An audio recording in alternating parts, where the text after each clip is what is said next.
Yo there, Rosmeister. What's crack like an home girl? I'm just going to be going through your workout C with you. First thing that I want to get out the way for you is that your workouts are still going to be starting off with glute and hip flexor stretching, and it is still going to be starting out with calf raises too. When we get onto your push-ups with the isometric holds, you were mentioning that you were getting some elbow grief when you were doing that movement. So here are two reasons why. The first reason is probably this one. I was having a little check of your push-up and noticed that when you're doing your hold, the actual angle that your elbow ends up at when you're at the bottom is quite an extreme angle, and there's a way we can fix that. So first, I'm just going to give you a little demonstration now, that if I get into a push-up iso hold and I hold myself about halfway down, that if you have a look at my forearm, it's relatively straight. This guy here, it's pretty straight coming down, and I'm going right over the top of him. So the actual angle that my elbow ends up bent at, it's not a very extreme angle to end up at. However, if I back away a little bit from my hands now, and then I try and do the same thing again, when I get about halfway down, my elbow is at a really, really extreme angle, and there's a lot more force to be putting on the joint there.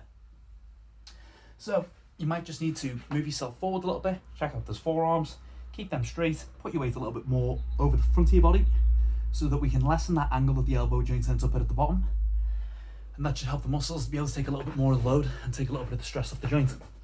The other thing could actually be how your tendons themselves are overlapping at the joints towards the bottom there. And that can be amended a little bit just by changing your elbow position when you're at the bottom, or moving your hand position around a little bit, because we've all got slightly different structures.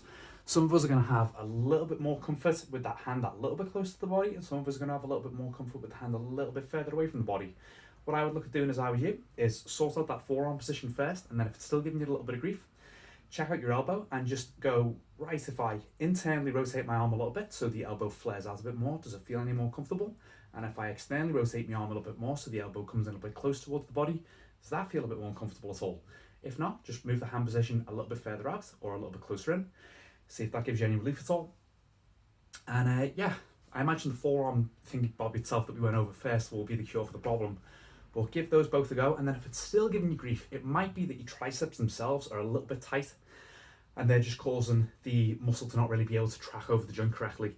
In which case, we just have to do some basic tricep stretching, which is pretty easy to get through. But I would try and do those amendments first to the technique, see how you get on with that, and if it is giving you any kind of grief still, pop us a little message, and I'll get some stretches out to be able to mobilise all the muscles that are around that area, and we'll see if that gives you some relief.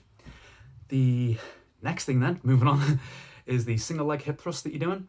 You are up for doing the next hardest variation of them now, and then this will be the last body weight only variation that we do before we start getting this thing loaded up for you. So you're going to be doing it now with your back fully elevated on a surface, and this is just going to make the leverage of the exercise a little bit harder. So I'm going to be using a chair for this, but you could use a wall or a chair or a couch, just anything with an elevated surface. And what you want to do is get your back on top of it, and to start off, you want your back about halfway, like at about the halfway point of your back to be on the surface. And then it's the same kind of technique as what we've done for the hip thrust against the wall. You're just going to bend that non-working leg and then drop your butt down, press straight up until you come to the lockout point at the top there. Keep your chin tucked in, keep that belly button pulled in tight. And just press until you come to the lockout point every single time.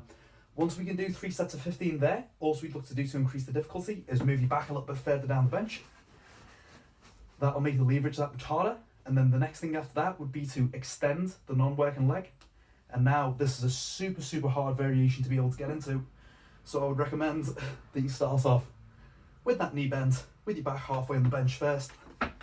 We'll go from there and see how you get on. But if you can do 3 sets of 15 of that bad boy, even with your leg bent in and your back halfway, on the surface, that is impressive. So yeah, I look forward to seeing how you get on with that, because you are smashing the glute exercises right now. Power butt. The next things after that is the one-arm dumbbell row. We're going to be keeping that the same, and you're just going to be looking at try and do the higher end rep range of that. So 3 sets of 15 with the heaviest dumbbell that you got, the 10 kilo one. And once you can get in 3 sets of 15 with that, we'll move on to a more difficult rowing variation from there.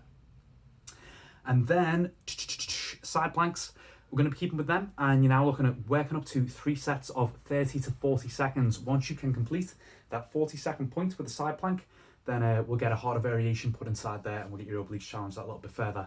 So yeah, that's everything that you need to know for now, homegirl. I'm going to put all the information and stuff in the YouTube description as always and send it over to you.